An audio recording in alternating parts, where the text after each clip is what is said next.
Ya Allah, Ya Allah, Ya Allah, Ya Allah, Ya Allah, Ya Allah, La ilaha illallah.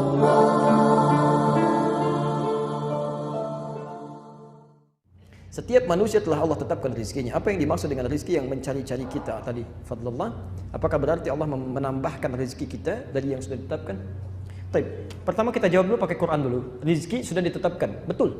Ada di Quran surah ke-51 ayat 22. Posisi paling kanan di pertengahan ke bawah sedikit. Wa fis samai rizqukum wa ma tu'adun. Wa fis samai, dan di langit itu rizqukum, rizki Anda telah ditetapkan. Wa ma tu'adun, dan dijanjikan oleh Allah akan diberikan. Rizki kita sudah ditetapkan dan dijanjikan akan diberikan. Jadi mustahil ada manusia yang lahir ke muka bumi ini tidak memiliki rizki, itu mustahil. Ya, mustahil. Bahkan kata Nabi telah ditetapkan sebelum kita dilahirkan. Ya. Kalau Anda lihat yang paling gampang di Al-Arba'in An-Nawawiyah, posisi hadis nomor 4 dari Abdullah bin Mas'ud. Di kitab terjemahan posisi paling kiri, ya. Inna ahadakum yujma'u fi batni ummihi 40 yawman nutfah. Setiap Anda diciptakan, dibentuk oleh Allah di perut ibundanya 40 hari pertama baru berbentuk nutfah, percampuran antara spermatozoa dengan ovum. Thumma yakunu mithla dzalika 'alaqah. 40 hari kedua berbentuk 'alaqah, zirat yang mulai menempel di dinding rahim.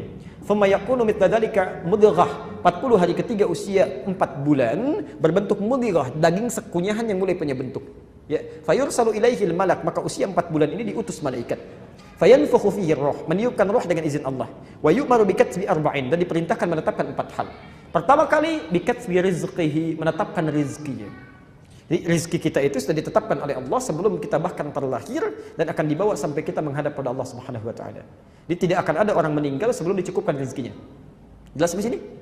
Baik. Pertama, maaf, rizki tadi ditetapkan di mana? Di langit. Kita hidup di mana? Di bumi. Masya Allah, maka rizki itu mesti turun ke bumi. Ya kan? Mesti turun ke bumi. Karena itulah kemudian Allah turunkan rizki ini ke bumi. Al-Baqarah ayat 29. Posisi paling kanan sebelah bawah. Huwallazi khalaqa lakum ma fil ardi jami'a.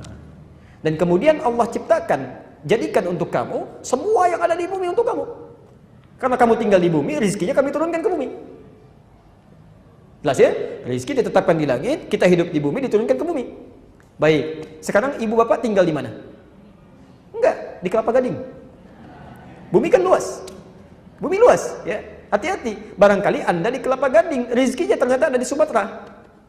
Ya, rizki Anda turun di Sumatera, maka Anda kan harus berangkat, ya. Kerja dapetin itu, ya. Di Kelapa Gading pun masih luas. Ya, tinggal di Istiqamah, rizkinya di mall misalnya kan, dekat mall sana. Maka kan harus berangkat kan? Harus kerja, harus beraktivitas. Maka turun Quran surah kedua Al-Baqarah ayat 168. Posisi paling kanan sebelah bawah, ketentuan umum. Ya ayyuhan nasu, hei manusia, kulu mimma fil ardi halalan thayyiba. Silahkan Anda bekerja, beraktivitas untuk cari makan itu. Ini bahasa kiasan, kinayah kalau dalam bahasa Arab. Meminjam satu kata, pas prototo, untuk mewakili yang lainnya.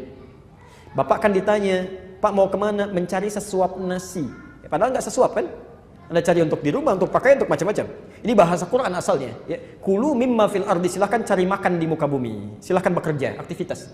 Silahkan cari. Ya. Jadi pertama, rizki itu menuntut pencarian. Dan itu ditetapkan oleh Allah kepada seluruh manusia. Hukum Allah berlaku di bumi. Sunnatullahi fil kaun. Jadi maaf. Rizki itu pertama terkait dengan ikhtiar kita. Jadi kalau ada orang misalnya, mohon maaf ya, ada orang walaupun sesoleh apapun tidak mau berikhtiar, nggak akan turun juga. Dia harus cari. Ya. Dan tidak ada hubungan dengan iman. Kaya tidak ada korelasi dengan iman. Misal, mohon maaf, kenapa ya saya sholat, tapi kok orang itu nggak sholat dia kaya? Ada kata-kata itu, Pak. Kami pernah bertaklim, ada orang mengatakan, Ustadz kenapa mesti sholat? Toh yang nggak sholat pun bisa kaya. Kami sampaikan syarat kaya itu bukan sholat. Syarat kaya itu bekerja. Jadi kalau Anda nggak kerja keras seperti dia, ya nggak akan dapat rezeki Anda. Sholat itu menjadikan kaya Anda menjadi berkah. Harta Anda bermanfaat, itu fungsi sholat. Dan bisa mempercepat kalau sholat Anda benar. Ya. Jadi hukum yang pertama, rezeki di langit, diturunkan ke bumi, kita harus cari. Nah, itu yang disebut dengan adlullah, keadilan Allah di muka bumi. Tapi kita bertanya, ya Allah, kita kerja, dia kerja, kita sholat, dia enggak. Masa sama? Apakah ada perbedaan? Ada. Allah akan percepat dia mendapatkan tanpa harus lelah mencarinya. Maka dipindahkan ayat untuk orang beriman. Dia kerja, dia beriman juga.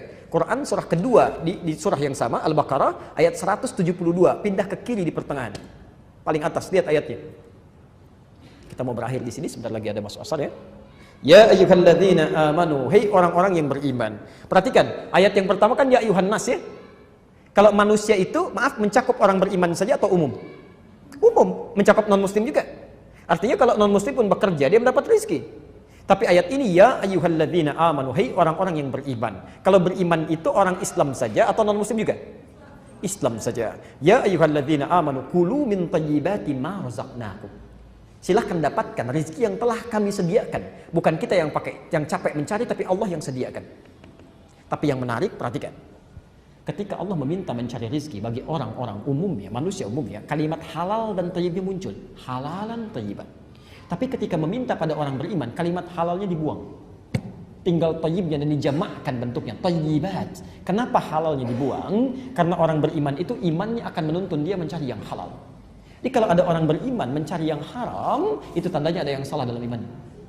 Ada yang salah dalam imannya. Dan kalau Anda selalu mencari yang halal, sekalipun sedikit, maka Allah akan tambahkan berkah di dalamnya, menjadi banyak. Lihat, kalimat tadi halalan thayyibah, halal, thayyib, thayyibnya tunggal.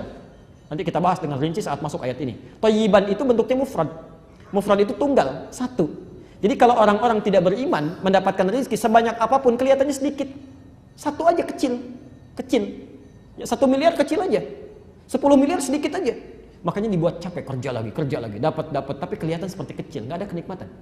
Tapi orang beriman, thayyibat, dijamakkan bentuknya oleh Allah ingin memberikan pesan. Kalaupun kamu dapat kelihatan sedikit, tapi kami berikan berkah di dalamnya. Masya Allah. Diberikan 500 ribu, sebulan gak habis-habis. Mau makan, temannya traktir. Pengen buah dari desa kirim. Masya Allah. 500 ribu gak habis-habis. Orang 50 juta 3 hari habis. Masya Allah. Apa yang salah? Gak ada keberkahan. Bapak pilih mana? 500 ribu berkah, 50 juta tidak berkah. Jangan katakan 50 juta berkah. Itu gak mudah deh. Tayyib. Jadi, nah, ada lagi yang hebat yang ketiga. Saya tutup Quran surah ke-7 ayat 96. Ini belum nyari sudah turun dan kita tutup di sini. Belum nyari sudah turun. Kalau yang tadi kan masih nyari ya? Nyari dimudahkan, yang ini tidak. Belum nyari Allah sudah dekatkan. Siapa dia? Walau anna ahlal qura amanu wattaqau la fattahna 'alaihim barakatin minas sama'i wal ardh. Tadi rezeki ada di mana? Langit. Nyari di mana? Di bumi. Sekarang perhatikan. Walau anna ahlal qura, kalaulah satu penduduk kota, satu penduduk negeri, dia beriman kepada Allah, dia tingkatkan takwanya. Dia kerja, dia sholat juga, dia kerjakan sunnahnya, dia puasa sunnah, masya Allah, masya Allah. La fatahna alaihim, kami akan buka untuk orang ini barakatin, pintu keberkahan rizki, masya Allah, minas sama'i wal ardh, langit dan bumi. Barakatin minas sama'i wal ardh, di langit, di bumi dibuka. Ya, kalau rizki ada di langit, cara kerjanya di bumi, pintunya dibuka dua-duanya, di mana lagi yang susah? Itu yang disebut dengan fadlullah, keutamaan yang Allah berikan. Jadi kalau pengen silahkan tunggangi ayat-ayatnya, praktekkan dalam kehidupan, dan semoga Allah memudahkan kehidupan kita semua. Dan tidak cukup dengan amin, harus dipelajari dulu, praktekkan dulu, baru kemudahan itu akan didapatkan. Ya Allah, ya Allah, ya